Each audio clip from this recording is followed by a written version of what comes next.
morning guys. Ngayon guys, magluluto tayo ng chicken stroganoff. Meron tayong guys 3 chicken breast. Ngayon guys, slice natin ng pa-strips. Palitin lang natin siya guys. Pa-strips ang slice natin sa ating chicken. Ganito lang siya na kalalaki.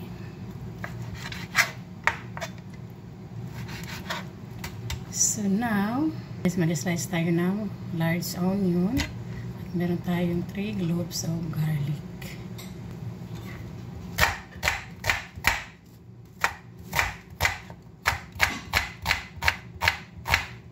After, lagyan natin guys ang ating garlic din.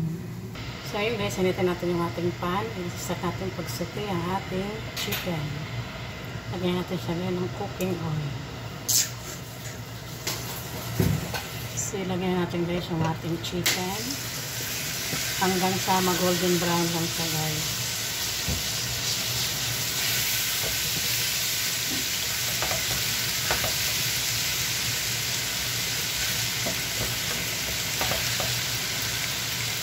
Hayaan na muna natin hanggang sa mag-golden brown.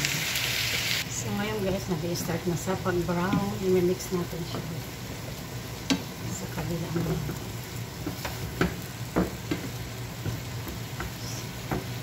Hanggang sa mag-golden brown lang yung ating chicken guys. So ngayon guys, ilagay na natin yung ating bawang, yung ating garlic, at saka yung ating onions. Para makapit na dun sa ating chicken. So, sampot siya natin ulit guys.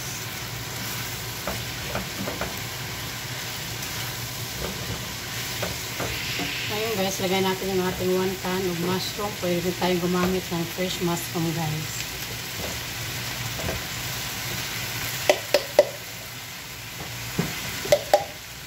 Okay, sangkot ulit natin siya para ma-absorb yung lasa ng chicken sa mushroom.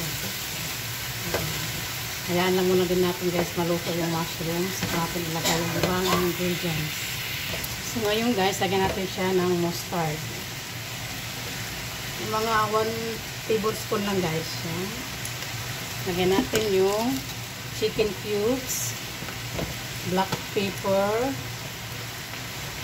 So lagyan natin siya guys ng Ajinomoto. Flavor enhancer guys. Tapos i-mix natin siya ulit. Tapos takpan lang natin guys hanggang sa maluto. Kaya magtubig man ito guys dahil may mushroom siya. In 5 minutes. Ayan, takpan lang natin siya guys in 5 minutes. So ngayon guys, buksan natin yan. Ang bango pa naman. Singkot siya natin guys.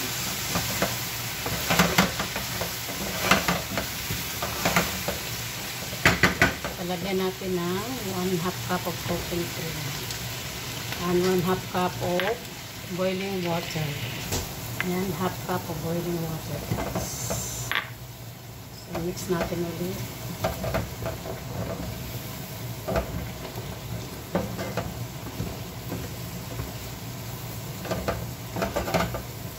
Ayan natin muna ng 5 minuto guys.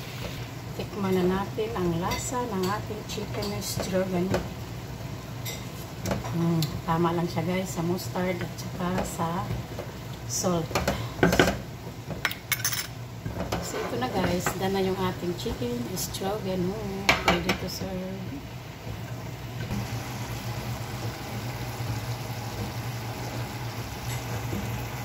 It's so yummy, yummy. It's already done. Thank you for watching. Please don't forget to hit the notification bell, like, and subscribe. Please watch more. God bless.